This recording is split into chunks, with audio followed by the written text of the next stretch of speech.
멕시코에 가면은 어느 마을에 온천이 막 쏟아져 나온대요. 그 온천이. 그래, 그 온천이 쏟아져 나오면 그 바로 옆에 아주 얼음물 같은 차가운 물이 또 쏟아져 나온다는 겁니다. 그래서 참 그 땅은 축복받은 땅이죠. 그래서 많은 여인들이 빨래거리가 있으면 힘들게 빨래 안 해도 된대요. 그걸 온천물이 쏟아져 나오는 데다가 집어 넣으면은 빨래가 어떻게 되죠? 다 쌈긴데 쌈기로 삶을 필요가 없다는 거죠. 그걸 건져가지고 또 어떻습니까? 차가운 물이 쏟아져 나오는 그 온천에다 집어 넣으면 깨끗하게 깨끗해진대요. 얼마나 편리하고 좋습니까? 그러니까 여행객들이 그걸 보고는 안내하는 사람에게 그렇게 얘기를 했대요. 이야, 축복받은 땅이래요. 얼마나 좋습니까? 그러니까 이게 이제 온천과 냉수가 동시에 나오니까 얼마나 좋습니까? 이 땅에 사는 너희들은 참 이게 고마워가지고 하나님께 감사를 많이 드리겠습니다. 그러니까 안내하는 사람이 감사요? 아니에요.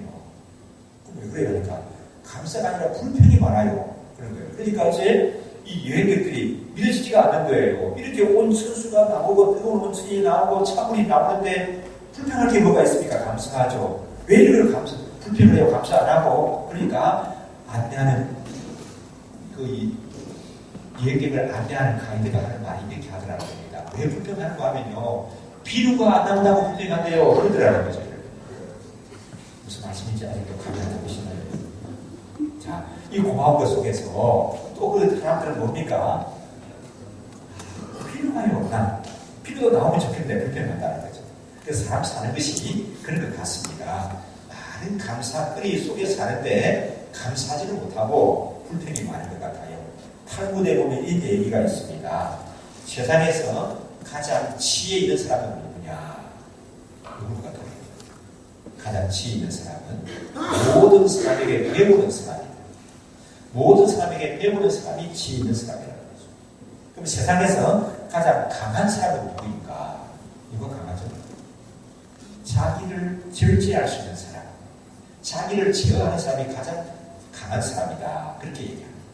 그러면 세상에서 제일 부자는 누구냐? 참된 부자는 어떤 사람인가? 참된 부자는 어떤 사람일까요? 자기 가진 것에 감사할 줄 아는 사람이 참된 부자예요. 맞는 것 같습니까, 여러분? 얼마 전에 카톡에 그런 얘기가 나오더라고요. 우리 동생은 하나 있는데 이혼해가지고 사람들은 나보고 다 부자라고 하는데 우리 아버지는 누워서 식물인간이 돼가지고 몇 달째 누워있는데 어제 깨어날지도 모르고 그런 일반이 짓는 일을 쭉 했더라고요. 그러니까 이 사람 굉장히 잘 그렇게 사는구나. 그때 부자인가 보다. 그때 그 안에다가 뭐라고 말하는가 하면 내 이름은 이재훈입니다. 누구죠? 그 세상 사람들이 얼마 전에 설문조사한 거에 보니까 한국의 대통령보다도 더 영향력 있는 사람이 삼성그룹의 총수예요. 그 누구 사람이 그렇게 생각합니다. 그러니까 여러분, 어떤 사람이 진짜 부자라고요? 자기 가진 것에 감사할 줄 아는 사람이 진짜 부자입니다. 시간이 안 나서요, 여러분요. 자, 이게 천문학적인 수치, 얼마나 많아가지고 천문학적인 수치를 가지는 엄청난 사람들이 있습니다. 근데 그 사람들 감사할 줄 모르는 건 부자가 아니에요. 참된 부자는 어떤 것인가 하면은 내 가진 것에 감사할 줄 아는 사람이 부자. 여러분 부자이신가요? 네. 여러분 부자이십니까? 네. 아주 시간이 안 가죠, 여러분요. 그럼 시간 갈 때까지 제가 계속 할 거예요. 자기 가진 것에 만족하게 되면 그 사람이 부자죠. 많은 수치를 가지고 있는 그게 부자가 아니라는 거죠. 요즘 우리 사회를 보면 참 의지로워요. 어쨌든지 12시가 넘었는데도 좀 염려가 돼서 텔레비전을 또 켜봤습니다. 공중판 아니고 종편이라고 하는 그 집안에 들어가는 길목에 경찰들하고 시위하는 사람들하고 마주쳐서 힘싸움을 하니까 이리 밀리기도 하고 저리 밀리기도 하는 게 나오더라고요. 불안해가지고 저 장갑이 되면 어떻게 됩니까? 인명사고가 나게 되면은 그렇지 않아도 어려운 나라가 크게 어지러워지겠는데 그래서 기도하면서 하나님 저 좀 진정이 되게 하시고 저 이거 좀 어떻게 좀 평화적으로 좀 풀어지게 해주자 기도하고 했는데 참 힘들었더라고요. 우리나라 참 곤란스럽죠. 근데 지난 주간에는 우리 국내 문제뿐만 아니라 미국의 대통령을 선거했는데 미국 대통령 선거는 우리나라의 정치, 경제 많은 부분에 영향을 미쳐요. 그래서 사람들이 참 한숨 소리를 많이 들었어요. 어떤 분이 대통령 당선됐다고 염려하는 소리를 많이 들었어요. 또 미국에 오신 분을 만났는데도 우리 미국이 이렇게 가서는 안 되는데 하면서 한숨 쉬는 소리를 들었어요. 이게 지금 우리가 살아가는 이 시대가 나라 안팎으로 염려스럽고 혼란하고 그런 시대에 살아가고 있는 것 같습니다. 이러한 때에 감사를 주제로 해가지고 말씀 전하는 것이 쉽습니까? 없습니다. 그래서 말씀 준비하기가 참 힘이 들더라고요. 이러한 때에 감사를 주제로 설교하는 것이 참 힘이 들구나 하고 느끼시더라고요. 그러나 우리가 누굽니까? 하나님의 자녀들, 하나님의 자녀의 감사는 세상의 환경에 좌우되는 것이 아니에요. 세상의 그 무엇 때문에 감사하는 것이 아닙니다. 그럼 하나님 자녀들의 감사는 어디에 있습니까? 세상에 이러한 것에도 불구하고 환경이 어지럽고 나라가 어지럽고 시대가 어지럽고 국제 정세가 복잡함에도 불구하고 하나님으로 인해서 감사하는 것, 그것이 우리 성도의 진정한 감사해야 한다는 말씀입니다. 성경, 구약 성경 선지서를 보게 되면 참 재미나는 이름의 성경이 나옵니다. 하박국이라는 성경이 나와요. 3장으로 되어 있는데 제가 주일학교 교사를 할 때 그 주에 가르치는 교재 내용이 하박국서가 내용이었습니다. 제목이 뭐냐 하면은 성경 공부 제목이 투덜쟁이 하박국이었어요. 이 하박국은 불평하기를 잘하고 투덜대기를 잘하는 그런 선지자였습니다. 이렇게 보니까 유대 나라가 참 악한 가운데 있거든요. 힘센 사람이 장땡이고 정의는 사라지고 또 제멋대로 설치는 사람들이 잘 먹고 잘 사는 그런 시대인 것 같습니다. 하박국이 너무 그 시대를 보니까 견딜 수가 없어가지고 하나님 앞에 불평을 들어놓는 거예요. 하나님, 정의로우신 하나님, 공의로우신 하나님이 지켜보고 계시는데 어떻게 이 백성들이 이렇게 악하고 제멋대로 살고 법을 어기는 사람들이 잘 먹고 잘 사는데 하나님 이것을 언제까지 가만 보고 계시겠습니까? 하고 불평을 들어놓는 거예요. 그러니까 하나님이 그 하박국의 불평에 대답하십니다. 하박국, 내가 그거 다 보고 있어. 내가 그거 다 알고 있다. 누가 잘하는지 누가 못하는지 다 알고 있어. 때가 되면은 갈대아 사람들을 일으켜서 이 뿌려들고 하나님을 몰라보는 이 유대나라 사람들을 내가 숨을 것이다. 그것을 꽂혀놓을 것이다. 그렇게 하나님이 말씀하십니다. 이런 하박국 선지자는 이런 하나님의 말씀을 들은 다음에 더 불평이 커졌습니다. 예, 하나님, 갈대아 사람들을 통해 가지고 유대나라 사람들을 멸하신다고요? 어떻게 정의로우신 하나님께서, 공의로우신 하나님께서 많이 악한 나라를 들어서 덜 악한 나라를 징벌하신다고 합니까? 이런 일은 있을 수가 없습니다. 하고 또 불평을 막 늘어놓는 거예요. 그러니까 하나님께서 말씀하십니다. 이 세상 만물을 누가 창조했느냐? 누가 다스리느냐? 내가 다스리고 주관한 거 아니냐? 때가 되면은 그 갈대아 사람들도 내가 심판할 것이다. 하나님이 그렇게 일러주십니다. 그래서 하박국은 처음에 불평하고 투덜대다가 하나님의 계시를 받고 나서는 뜻을 뜻다 알고는 뭐라고 나중에 찬양하는가 하면은 의인은 믿음으로 말미암아 살리라. 그런 찬양을 하나님께 드리는 것을 볼 수가 있습니다. 의인은 믿음으로 말미암아 산다. 누가 하는 얘기죠? 루터. 얼마 전에 우리 누구 얘기를 들었습니까? 마틴 루터. 종교개혁을 일으키면서 의인은 믿음으로 말미암아 살리라. 어느 말씀을 통해서 이런 걸 깨달았다고요? 로마서를 통해서. 근데 로마서가 기록되기 한 500~600년 전에 마틴 루터가 이 땅에 태어나기 2000년 전에 이 하박국을 통해서 의인은 믿음으로 말미암아 살리라 하는 이런 말씀이 기록이 되는 거예요. 그래서 이 하박국을 가리켜서 종교개혁의 선구자다. 그렇게 말씀하는 분들도 있습니다. 그래서 이 투덜대기 하박국이 하나님의 계시를 받고 난 다음에 깨달아 알아서 사람이 변하는 겁니다. 그래서 투덜쟁이 불변하는 하박국이 아니라 선지자 하박국으로 변하는 거죠. 그래서 하박국서 마지막에 보게 되면은 그 아름다운 정말 아름다운 그런 믿음의 고백이 나옵니다. 뭐라고 얘기하죠? 비록 무화과 나무가 무섭지 못하고 그 다음에 또 포도나무의 열매가 없고 감람나무에 소출이었고 밭에 식물이었고 우리의 뭐가 없고 양이었고 외양간에는 뭐가 없고 소가 없고. 그럼 여러분 이 사람들 가진 게 뭐예요? 뭐가 있다는 겁니까? 무화과 나무가 무성치 못하고 포도나무에 열매가 없고 감람나무에는 소출이 없고 밭에는 식물이 없고 또 양을 치는데 양의 우리에는 뭐가 없다고요? 양이 없고 외양간에는 또 뭐가 없다고요? 소도 없어요. 뭐가 있나요? 뭐가 있습니까?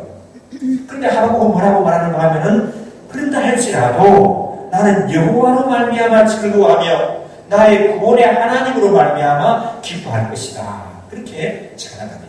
그런데 덧붙이는 말씀이 뭐죠? 주 여호와는 나의 힘이시라. 나의 발을 사슴과 같게 하사 나를 나의 높은 곳에 다니게 하실 것이다.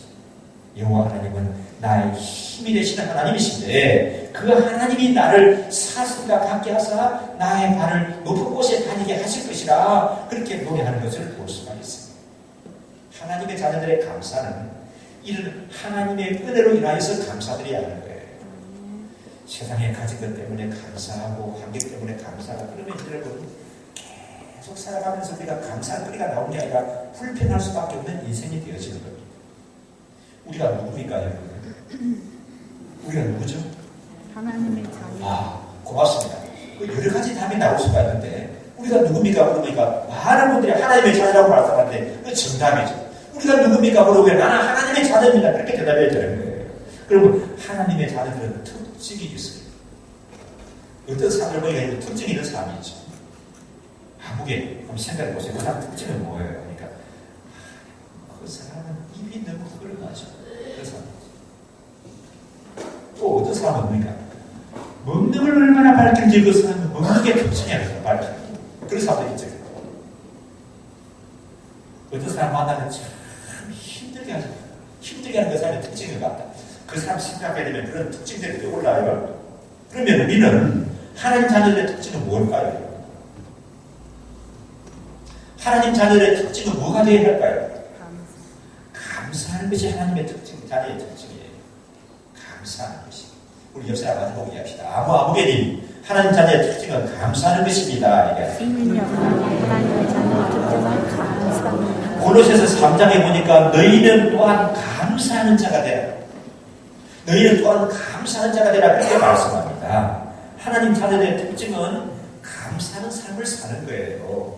그것이 하나님 자녀의 특징입니다. 세상의 어떤 조건이나 환경 때문에 감사하는 것이 아니라 하나님의 은혜로 인하여 감사할 수 있어야 합니다. 하나님의 은혜로 인하여서. 그래서 하박국 선지자가 불평하고 투덜대면서 마음이었지만 하나님의 은혜를 깨달아 아니까 하나님 아버지 나는 농사 짓을 때 포도 농사를 짓을 때 포도나무 열매가 없어도 괜찮습니다. 양을 치는데 양 위에 양이 한 마리도 없어도 괜찮습니다. 소를 먹이는데 외양간에 소가 없어도 괜찮습니다. 밭에 식물이 없다 할지라도 나는 하나님이 나에게 주신 그 은혜를 인하여서 나는 감사하고 나아갈 수가 있습니다. 그렇게 하는 멋있는 모습을 보게 되어집니다. 오늘 말씀에도 보면은 우리 시편 기록자가 감사를 표현하는 것을 볼 수가 있는데 우리 23절 말씀 함께 읽기를 원합니다. 한번 읽으실까요? 우리를 빛인 앞에서 비님하신 에게 감사하라. 그 인자하심이 영원합니다. 우리 비천한 가운데서 우리를 기억해 주신 하나님께 감사하라. 그 하나님은 인자하심이 크신 하나님이시다. 그렇게 얘기합니다. 비천한 데라고 하는 것은 글자 그대로 말하면 낮은 데라는 거예요. 낮은 데. 아주 낮은 환경에 처해 있는 우리들인데 낮은 환경에 처해 있는 우리를 하나님이 기억해 주신다는 겁니다. 원래 우리가 하나님 형상대로 지음을 받았죠. 맞습니까? 그래서 사람은 태어나면서부터 뭘 가진다고요? 존엄한 거예요, 존엄한. 우리 대한민국 헌법에도 보면은 우리 대한민국 백성들은 태어나면서부터 인간으로서의 존엄성을 가지고 행복을 추구할 권리가 있다. 그렇게 헌법에 되어 있습니다. 왜 사람이 존엄하고 행복을 추구할 권리를 가지냐 하면은 하나님 형상대로 지음받은 사람이기 때문에 그렇습니다. 그런 존귀한 자들이에요. 그런데 이 땅에 죄가 들어옴으로 말미암아 사람이 타락하고 범죄함으로 말미암아 인간이 비참하게 되었습니다. 10절을 보니까 어떻게 비참하게 되는가 하면 마치 멸망하는 짐승같이 비참하게 되었다고 얘기합니다. 베드로서에 보니까 이 비참한 모습을 뭐라고 말하는가 하면은 씻었다가 더러운 구덩이에 도로 눕는 돼지같이 비참하다 그렇게 표현하고 있어요. 여러분, 돼지를 한번 길을 보셨습니까? 아니면 돼지 마구간을 한번 보셨습니까? 돼지 제일 짐승 중에서도 지저분하고 더러운 게 뭐죠? 돼지. 돼지 마구간은 깨끗이 씻어 물로 같이 씻어 나왔습니다. 돼지도 씻어 나왔습니다. 근데 이 돼지는 그 깨끗한 상태를 좀 유지를 못해요. 그러다 금방 어디로 가죠? 그 지지벌레 들어가서 또 들어눕는 것이 돼지예요. 우리가 하나님의 형상대로 존귀하게 시험을 받았는데 죄로 말미암아 타락한 모습이 마치 돼지를 씻어나왔는데 그것이 또 더러운 데 가서 들어눕는 것과 같은 상태라고 얘기합니다. 그런 가운데 있는 우리를 예수님의 보혈의 피로 씻어주셨습니다. 그런 시험장에서 우리를 건져주신다고 말씀하고 있습니다. 그래서 이 비천한 데 있는 우리를 기억해 주신 하나님께 감사하자 시편기자가 그렇게 노래하면서 나아가는 것을 봅니다. 그 다음에 24절을 보시면요. 함께 읽습니다. 우리를 우리 대적에게서 건지신 이에게 감사하라. 그 인자하심이 영원하리라. 대적에게서 건지신 이에게 감사하라. 대적은 어떤 존재들일까요? 어둠의 세력들. 이 마귀의 세력에서 건져주신 것에 감사하다고 말했습니다. 뿐만 아니라 현실에 여러 어려움을 주는 그런 대적이 있지 않습니까? 그 대적에서 건져주신 하나님께 감사하다는 겁니다. 이스라엘 백성들에게서 대적은 아주 구체적이었습니다. 블레셋 사람들 많이 침략해와지고 시달림을 겪게 합니까? 아수르 사람들, 또 바벨론 사람들, 애굽 사람들, 암몬 사람들, 모압 사람들, 에돔 사람들 끊임없이 이스라엘을 괴롭힌 대적들이 있는 것을 봅니다. 그 가운데서도 하나님께서는 그 백성들을 건져주시고 지켜주셨다는 거예요. 우리나라도 보면은 국가적으로 볼 때 많은 대적들에게 시달렸죠. 많은 대적들에게 시달렸죠. 어떤 분의 글에 보니까 지금같이 태평성대가 전쟁 없이 계속되는 시대가 없었대요. 지금 6.25 사변 이후로 지금 몇 년 동안 평화가 계속되고 있죠. 70년, 60년 이상 70년이 됩니다. 우리나라 5천년의 유구한 역사가 오래되고 되면 이런 기간 동안 오랫동안 평화가 지속된 적이 없고 수많은 침략과 어떤 아픔 가운데 있었다. 우리 역사에 보게 되면 고조선 이후로 삼국시대부터 끊임없이 중국의 침략을 받았습니다. 중국에 지금 지금 통일되어 있지만 중국의 나라가 여러 가지로 나눠져 있을 때 그 오랑캐들이 얼마나 많이 침략해가지고 우리를 시달리고 어렵게 했는지도 모릅니다. 그리고 또 고려 말부터는 또 저 남쪽에 있는 뭐까지 우리를 괴롭힙니까? 외구들까지 우리를 괴롭히는 외구들까지. 그 결국은 괴롭히다가 나중에는 우리나라를 그냥 찍어 삼키기로 했습니다. 이런 아픔을 겪었습니다. 그리고 또 어떻습니까? 얼마 전에는 70년 전에는 6.25 사변을 통해 가지고 전쟁을 겪었는데 6.25 사변의 그 피해는 일제 침략의 피해보다도 그 어떤 피해보다도 가장 큰 피해였습니다. 그런데 그 무서운 사람들이 우리와 싸웠던 그 사람들이 핵무기를 가지고 있대요. 핵무기를 가지고 있다고 말합니다. 그런 상황 가운데 있는데 그런 상황 가운데서도 하나님께서는 그 백성들을 지키시고 건지시고 보호하시는 거예요. 애국가 가사와 같이 하나님의 보호하사 우리나라 만세되게 하십니다. 우리를 우리의 대적에게서 건지시는 하나님, 국가적으로 뿐만 아니라 우리가 살아갈 때도 보면은 참 나를 힘들게 하고 정말 대적과 같은 그런 존재들이 많이 있지 않습니까? 그런 가운데서도 내가 넘어지고 쓰러지고 자빠져서 살아가는 것이 아니라 그것이 일어서서 하나님 자녀답게 살게 하시는 그런 은혜를 베풀어 주시는 하나님이신 줄 믿습니다. 그래서 시편 기자가 우리의 대적에게서 건지신 에게 감사하라 그 인자하심이 영원하미로다 그렇게 말씀하고 있습니다. 그 다음 25절의 말씀을 보시면요. 함께 읽습니다. 모든 육체에게 식물을 주신 이에게 감사하라. 그 인자하심이 영원하리로다. 모든 육체에게 먹을 것을 주신 이에게 감사하라. 그 인자하심이 영원하미로다. 우리에게 일용할 양식을 주시고 그 먹을 것을 풍성하게 하시는 하나님이십니다. 우리가 살아가는 이때 모두에도 말씀드렸습니다만 시대가 어지럽고 곤란해요. 정치도 어지럽고 경제도 어지럽고 박수기라고 하고 사회가 안정이 안 돼 있습니다. 그 어려운 거는 왜 어려운 거예요? 여러분 사람이 잘못해서 그런 거예요. 하나님은 우리에게 풍요로움으로 채워주셨습니다. 근데 정치하는 사람이 잘못해가지고 정치가 어지러운 거죠. 사람들이 욕심을 불어서 그 문제가 어지러운 거지 하나님이 뭘 안 주셔서 그런 것이 아니에요. 그 어느 시대보다도 우리가 살아가는 지금 이 시대에 하나님께서는 넘치는 것으로 채워주셨고 풍성한 것으로 허락해 주셨습니다. 수천 년 동안 우리나라가 어둠의 세력에 물려왔지 않습니까? 그러다 보니까 억압받고 배고프가 항상 배고팠어요. 배고프고 추위에 시달리고 수많은 침략과 전쟁에 시달리는 그런 삶을 살았어요. 지난 주간에 좀 미국에서 귀한 분들이 오셨어요. 남한사전을 여러 번 가봤지만은 그 인조 임금이 병자호란 때 피난 갔다고 하는 그 행궁은 못 봤는데 그 행궁을 봤어요. 철거를 봤어요. 그 전에는 제가 서울에 처음 왔을 때는 거기 호텔이 있었거든요. 일본 사람들이 다 호텔을 짓고 옛날에 우리 유지 같은 데다가 흐르버리고 뭐 호텔 강문서 짓고 않습니다. 우리나라가 좀 살만하니까 이게 뭐냐 호텔을 흐르버리고 다시 행궁을 복원했다는 거죠. 그래서 불만하더라고요. 임금님이 비록 피난 왔지만 살았던 곳이거든요. 근데 이걸 가지고 특징 있게 본 게 뭐냐 하면은 그게 문이 여러분 이 바깥하고 안하고 뭘로 가려주죠 여러분? 문이 있는데 그 문에 뭐가 붙어 있어요? 차무지 붙어 있어요. 차무지.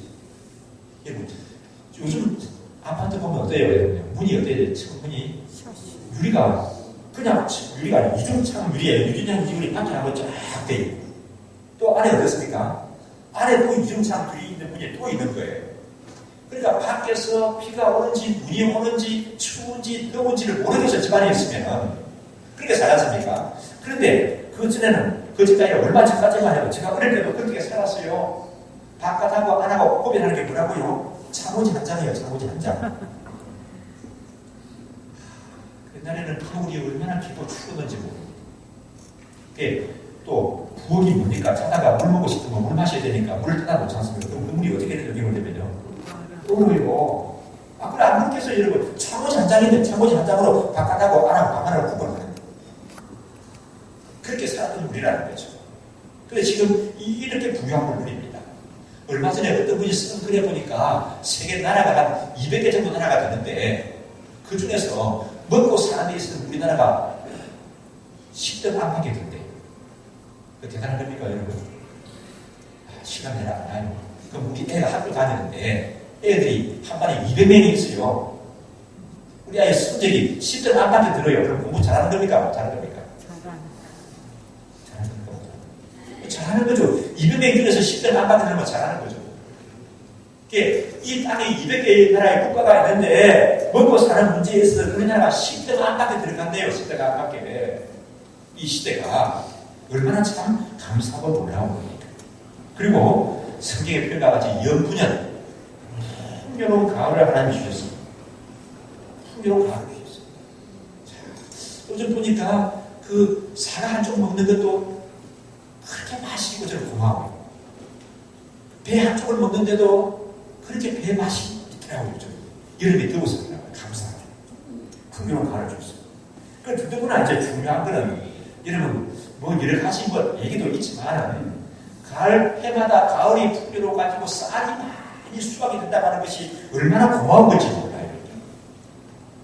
우리나라 보면은 수천 년 동안 여러분 가치 측정의 수단이 뭐였습니까? 쌀이었어요. 쌀.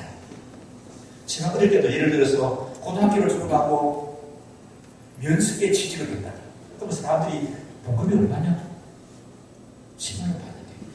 그러면 몇 시간이 안 하는 겁니다. 그럼 뭐라고 대답해도 됩니까? 내 받는 봉급 가지고요. 쌀 2승을 살 수가 있습니다. 그래 잘했네. 쌀 2승을 살 수가 있는 거예요. 집을 삽니다. 그럼 뭐라고 말하는데 그 잘 시간이 안 나요. 그럼 뭐로 얘기해 주면 됩니까? 그게 쌀 100가마에 해당되는 가치를 가진 집이에요. 그러면 사람들이 얼른 알아들었습니다. 그렇게 이 쌀이 가치 측정의 수단이 되는 것이 그건 먼 옛날이 아니라 얼마 전까지 제가 어릴 때만 해도 그랬습니다. 그러니까 이거 뭘 말하는가 하면 쌀이 그만큼 귀했다는 거죠. 쌀이 그만큼 중요하다는 거죠. 고등학교 다닐 때 쌀밥만 먹지 못했습니다. 학교 가서 도시락을 먹을 때 도시락에 쌀밥만 사온 애들 보면 애들이 와 너네 이제 부자다. 오늘 네 생일이니? 그렇게 애들이 물어보고 그랬다고. 그때는 먹어도 되게 배가 고프지. 고등학교 때라고 생각이 됩니다. 별로 공부도 열심히 안 하면서 밤늦게 공부한다고 공부를 쳐다가 너무 출출했지.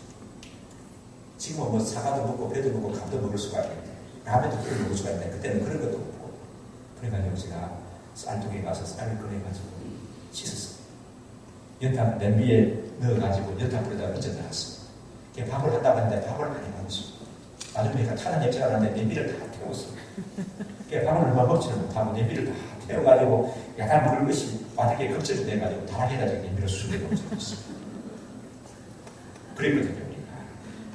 근데 지금은 쌀 생산량이 어떻다고 여러분요? 너무 많아가지고 창고마다 가득 차가 넘친대요. 그래서 그 쌀을 보관하는 비용이 엄청난 몇천억이 들어간다고 그렇게 얘기하고 있습니다. 여러분 이건 여러분 불편할 게 아니라 너무 감사한 거예요. 사람이 살아가다가 참 서러운 것이 많이 있다고 그러죠. 뭐니 해도 뭐가 제일 서럽다고요? 배고픈 사람이 제일 서러워요. 배가 줄이게 되고 배가 고프게 되게 되면 뭐 아무것도 없어요, 여러분. 우선 사람이 먹어야 뭘 할 수가 있는 거예요. 정치도 할 수 있고 경제도 할 수 있고 공부도 할 수 있는 겁니다. 지구촌 곳곳에 보면은 먹을 것이 없는 사람들이 얼마나 많은지 몰라요. 전에도 얘기했습니다만 기아 대책 기구에서 낸 통계 자료에 보면 이 지구상에 1분에 먹을 것이 없어서 굶어 죽는 사람이 34명이래요. 아까 가지고 사고가 나가 죽는 사람 말고 먹을 것이 없어서 굶어 죽는 사람이 1분에 34명이나 된다는 거예요. 그러면 1시간으로 몇 명이죠? 34 곱하기 60 하니까 얼마나 나가요? 2040. 하루에는 몇 명 됩니까? 하루가 몇 분이죠? 네? 3,600분입니까? 그러면 34 곱하기 3,600 하게 되면 하루에 굶어 죽는 사람이 몇 명인지 통계가 나옵니다. 뭔 옛날에 얘기하라 지금 그렇다는 거예요. 지금. 그런데 우리에게 이 먹을 양식을 하나님이 영분을 이렇게 채워주신다고 하는 건 얼마나 놀라운 축복이고 은혜인지 모릅니다. 북한에 여러분 많은 사람이 탈북을 하죠. 그 탈북하는 게 여러 가지 이유가 있지만 가장 큰 이유는 뭐예요? 배가 고파서 나온 거예요. 배가 고파서 탈북하는 거예요. 그리고 보니까 이 시대에는 하나님이 풍요로운 은혜를 주셨는데 참 다 건강해요. 제가 그럴 때 우리 김장관이 연세 되시고 고거사 연세 때 보는 하나님 아버지들은 다 허리가 이렇게 꼬불꼬불해졌어요. 요즘은 허리 꼬불해진 사람 필요 없어요. 아파도요, 여러분요. 아파도 병원에 갈 수가 없지 않습니까? 약을 먹을 수가 없잖아요. 요즘 생각해 보게 되면 주위에 기침하는 그런 사람들 약 조금만 먹으면 약 며칠만 먹으면 나을 수 있는 그런 사람들인데 병원에 가지 못해서 아픈 사람이 많았어요. 저도 그럴 때 아팠는데 병원을 못 가죠. 그래서 뭘 먹어도 가면 동네 할머니가 두더지를 삶아가지고 삶아 먹으면 된대요. 그래서 제가 두더지를 삶아가지고 와서 그런데 먹은 적도 있어요. 저 나이 별로 안 많잖아요. 정초절이거든요. 근데 저 어릴 때는 우리가 그렇게 살았다니까요. 이렇게. 근데 지금은 병원 가기가 얼마나 쉬워요. 의료시설도 잘 돼 있고 약도 많고 그러니까 이러면 연세에 못지않은 게 얼굴들이 다 반짝하고 건강하고 튼튼하고 이렇게 멋있게 살아가는 거예요. 하나님이 풍요롭게 부어주시는 거죠. 근데 문제는 뭐가 문제라고요? 사람들이 욕심을 부리고 자기가 잘못해서 문제죠. 하나님께서는 이 시대에 흠치게 은혜를 주신 거예요. 그리고 또 감사한 것 가운데 하나가 어떤 건가 하면 우리가 이 마음껏 예배를 드릴 수 있다는 것이 얼마나 감사한 건지 모릅니다. 예배를 드릴 수 있다는 것. 마음껏 하나님을 예배 드릴 수 있는 나라가 많습니다. 기도할 수 있고 전도할 수 있다는 것이 얼마나 감사한지. 제가 설교 이들하고 얘기 안 했습니다. 가서 강의하게 되면 찬송은 마음대로 못 불러요. 왜? 숨어서 보이기 때문에 찬송 부르면 누가 시고하지 않습니까? 그리고 공안이 다들 다칠 수가 있죠. 그래서 찬송을 잘 못 부르는 그런 실들이 많은데 막 우리가 찬양한다고 해서 누가 잡아갑니까? 그런 자유를 누리고 사는 겁니다. 성교할 수 있는 자유를 누리고 살아가는 겁니다. 하나님의 큰 은혜 속에 우리가 사는 겁니다. 그런데 이 하나님의 은혜를 입은 사람들에게 따르는 것이 있어요. 큰 은혜를 입은 사람들에게 따르는 것이 뭘까요? 표현이 좀 어렵습니까? 다시. 하나님의 큰 은혜를 입은 사람들이 해야 할 것이 있습니다. 그게 뭐겠어요? 감사해요. 감사할 줄 알아요. 감사하는데 어떻게 감사하죠? 두 가지 정리해서 말씀드리면 감사에는 꼭 필요한 것이 있는데 그게 뭘까요? 정성이 있어야 하는 거예요. 감사는 정성이 있어야 하는 거예요.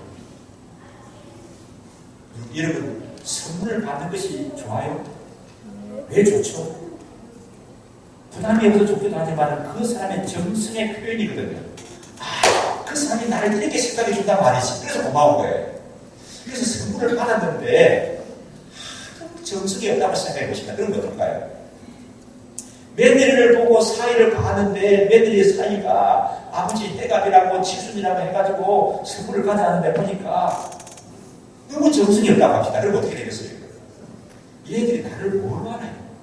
그런 생각 들지 않겠습니까? 그래서 선물에는 뭐가 들어가야 된다고요? 정성이다. 감사에는 뭐가 담겨야 한다고요? 정성이 담겨야 한다고요. 우리가 신명의 삶을 이렇게 말하죠. 하나님은 영이시니 예배드리는 사람은 어떻게 드려야 된다고요? 영과 진리로 예배드려야 된다. 그 말은 뭐냐면 하나님은 영이시기 때문에 예배드리는데 쫙 빼고 앉았다고 해서 예배가 되는 것이 아니라 그 마음 중심에서부터 정성이 담겨져야 된다고 말하고 있습니다. 그럼 어떻게 하는 것이 영과 진리로 예배드리는 것입니까?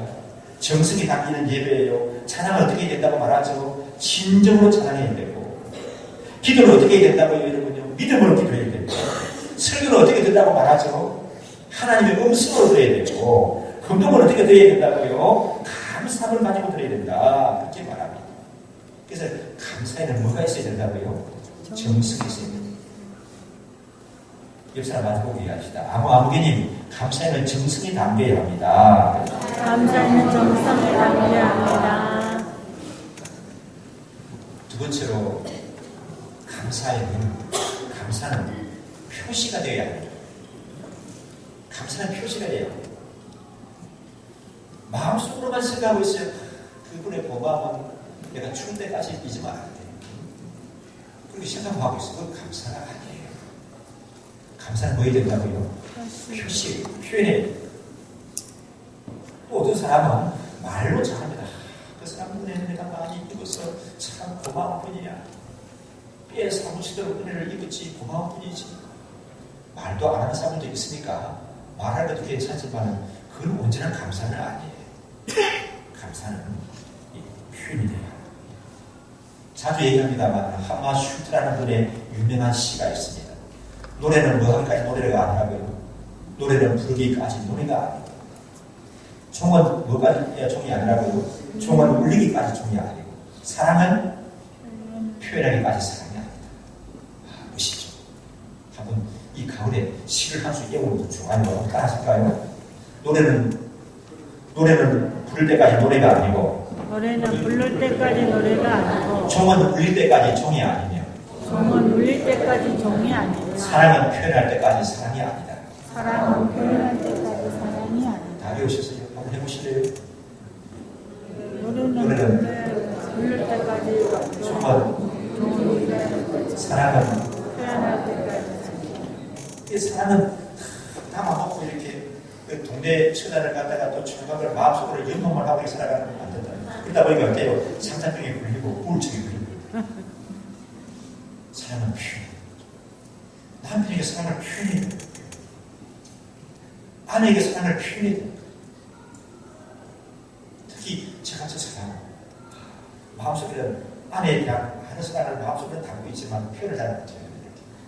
왜냐하면 그런 분위기에서 살아가죠. 사내가 뭘 마음속에 담고 있어야지 이거 가볍게 뭐라고 말하고 그냥 그런 생각 그런 분위기 속에서 살아나거든. 그러나 지금 보니까 그렇게 하면 안 돼요. 사람은 어떻게 하라고요? 옆 사람에게 사랑을 표현하십시오. 오늘 집에 가서 아내에게 사랑을 표현하십시오. 남편에게 사랑을 표현하세요. 마음속으로만 담아놓고 내가 당신을 얼마나 사랑하는데 속으로만 그렇게 있습니다. 사랑을 어떻게 된다고요? 표현하는 거예요. 그 뭐도 표현하는 걸까요? 감사도 표현하는 거예요. 감사도 표현해야 됩니다. 감사도 표현하는 거예요.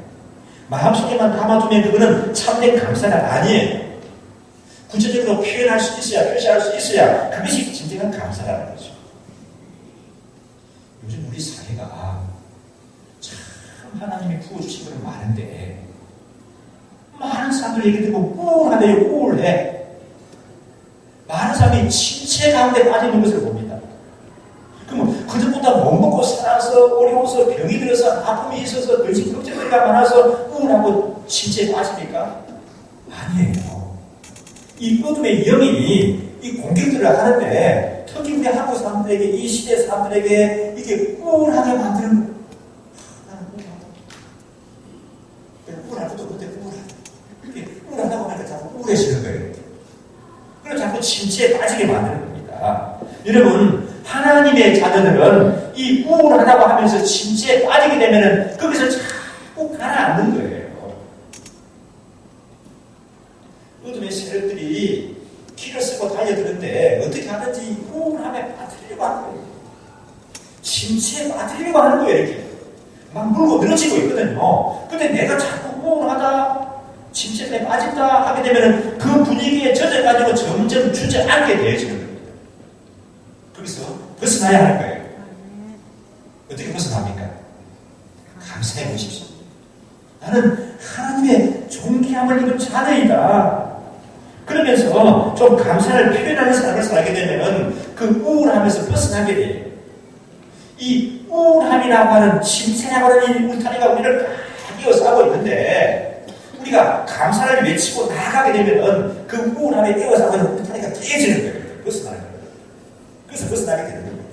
그래서 저는 이렇게 한번 제안하고 싶어요. 구체적인 이번 한 주, 이번 주간 매일 며칠이죠? 이번 주간 7일인데 매일 한 가지씩 구체적으로 하나님께 감사 은혜를 표현해 보십시오.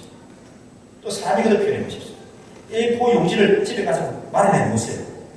내일 아침에 새벽기도 나오면 좋습니다. 특별히 새벽기도 나오거나 나서 기도하다가 하나님 깨달아 주시면 감사 은혜를 하나 딱 적는 거예요. 내일 날짜는 며칠이요? 11월 14일 월요일 감사한 거예요. 나는 우리 가족에 주신 은혜를 위해서 감사하다. 그렇게 표현하면 안 돼요. 그건 구체적인 게 아니에요. 우리 가정에 뭐 때문에 감사하는지 구체적으로 적어보시는 거예요. 예를 들어서 우리 아들도 둘이 있는데 저 같은 경우 둘째 아들이 인턴 과정 잘 마치고 건강하게 돌아온 거 감사합니다. 이런 것들 구체적인 거죠. 우리 아들로 인해서 감사해요. 우리 집안 시간에 대해 감사해요. 그런 너무 막연한 거예요. 감사를 좀 구체적으로 표현해 보십시오.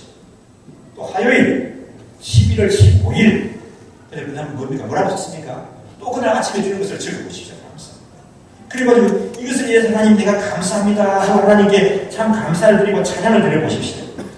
아마 이 우울함에서 벗어나게 되고 침체에서 벗어나게 될 줄 믿습니다. 그리고 우리가 살아가다 보면은 고마운 분들이 많이 있어요. 그렇습니까, 여러분? 나는 뭐 내가 내 힘으로 살아지 고마운 건 아무도 없어요. 그렇게 말할 수 있는 분이 있습니까? 참 고마운 분들이 많죠. 그분들에게 좀 정성이 담긴 카드라도 하나 보는 건 좋겠습니다. 요즘 카드가 얼마나 예쁘게 잘 만들어 나올지 몰라요. 거기다가 우리 교회 앞에 가게 되면 새벽기도 마친 다음에 앞에 나가게 되면 은행 나무가 떨어져요. 은행이 떨어졌을 겁니다. 은행이 하나 붙여가지고. 우리 유치원 주위에 사는 사람들은 유치원 이 담장에 넣은 하얗게 물이 드는데 얼마나 예쁜지 모르겠어요. 그 담장에 넣은 물 뒷판에 하나 따가지고 카드 흔들어가지고 고마운 분에게 보내드려요. 고마운 분이 누구예요? 누구죠? 아버지에게다 보내보시고 또 어머니에게 보내보시고 선생님에게도 보내시고 목녀에게도 보내시고 누구에게도 보냈어요? 별로 고마움이 안 느껴진다 할지라도 여러분 남편이 얼마나 고마운 사람이에요. 별로 그밖에 안 했는데 아내가 얼마나 고마운 사람이에요. 아내에게 그런 표현 좀 해보세요. 그럼 아내가 평상시에 안 하다가 김 목사한테 설교도 하는 그런 것 같아요? 안 그러고 그런 다 잊어버리고 김 목사 그랬다는 걸 다 잊어버리고 아내가 나한테 이런 고마운 표현하는구나 그런 마음을 가져요. 우리 목자 식구들에게 한번 표현해 보십시오. 근데 이것도 너무 바빠가지고 처음 안 되는 사람은 뭘 하면 해야 됩니까? 문자 메시지라도 보내십시오. 카톡이라도 보내십시오. 요즘 문자 메시지나 카톡은 돈 안 받죠? 그래요? 네, 그렇게라도 표현해 보시고 이 감사절기 좀 감사를 표현할 줄 알아요. 그리고 우리가 하나님의 은혜에 감사를 드리는데 그래서 우리 추수감사금을 드리는 거예요. 이 추수한 감사금을 드릴 때도 좀 정성이 담겨야 합니다. 매주일 우리 삶에 있어서 지난 한 주간의 삶을 돌이키면서 감사를 표현하지 않습니다. 이 추수감사는 그 한 주간의 삶이 아니라 특정한 어떤 한 사건을 놓고 감사하는 것이 아니라 참 지금까지 나를 여기까지 인도하신 에베네셀의 하나님, 내가 살아가는 내가 지금 존재하는 이 모든 것은 하나님의 은혜로 된 것입니다 하는 그런 것을 다 모아서 집대성해서 하나님 앞에 감사드리는 것이 추수감사예요. 그래서 추수감사가 정말 정성 있는 감사가 되려고 하게 되면 우리 예언교회 성도들의 수준이라고 하게 되면 11조 수준은 돼야 되는 거죠. 11조 수준은 돼야 그것이 정성 있는 감사라고 생각하는 것입니다. 하나님께서 우리에게 많은 것을 부어주셨습니다. 아멘이신가요? 네. 그 어느 시대보다도 풍요로움을 누리고 우리가 건강하고 복되게 살아가는 그런 우리들입니다. 그래서 시편을 보니까 시편 기자가 이렇게 표현하더라고요. 주께서 나에게 주신 그 모든 은혜를 내가 무엇으로 보답할까? 주께서 나에게 주신 그 모든 은혜를 내가 무엇으로 보답할고? 그렇게 시편 기자가 노래하면서 나아가는 것입니다. 사랑하는 여러분, 감사는 뭐가 담겨 있어야 된다고요? 정성이 담겨 있어요. 감사는 어떻게 된다면요? 표현이 되죠. 가장 지구상에 살아가는 그 어느 시대에서 나보다도 풍요로움을 누리고 살아가는 그런 우리들입니다. 이 모든 것 하나님의 은혜로 된 것입니다. 하나님 앞에 감사하며 나아가는. 그래서 우리 삶 속에 날마다 감사가 지속이 되는 불평하고 원망하고 주눅들고 우울한 그런 삶이 아니라 참이렇게 감사함으로 말미암아 감사가 날마다 삶 속에 끊임없이 이어지는 그런 성들의 삶이 되시기를 주의 이름으로 축원합니다. 함께 우리 마음을 모아서 기도하기를 합니다. 하나님 아버지, 이 모든 것 하나님의 은혜입니다. 참 나에게 우리 시대에 우리 집안에 이 나라 이 민족에게 부어주신 이 분에 넘치는 하나님의 은혜와 복을 인하여서 감사드립니다. 아버지 하나님, 참 내가 감사를 표시할 수 있게 하시고 이 감사의 정성이 담기는 감사를 내 사랑하는 남편에게도 표현할 줄 알고 아내에게도 표현할 줄 알고 또 우리 목자에게도 표현할 줄 알고 우리 부모님에게도 표현할 줄 알고 우리 스태님에게도 표현할 줄 아는 그런 나의 삶이 되게 하여 주옵소서. 그래서 하나님 아버지, 하나님 자녀의 특징은 하나님 자녀의 삶의 특징은 감사하는 사람이라고 했는데 내 삶 속에 하나님이여 감사가 지속되게 하여 주옵소서. 합심의 상경의 기도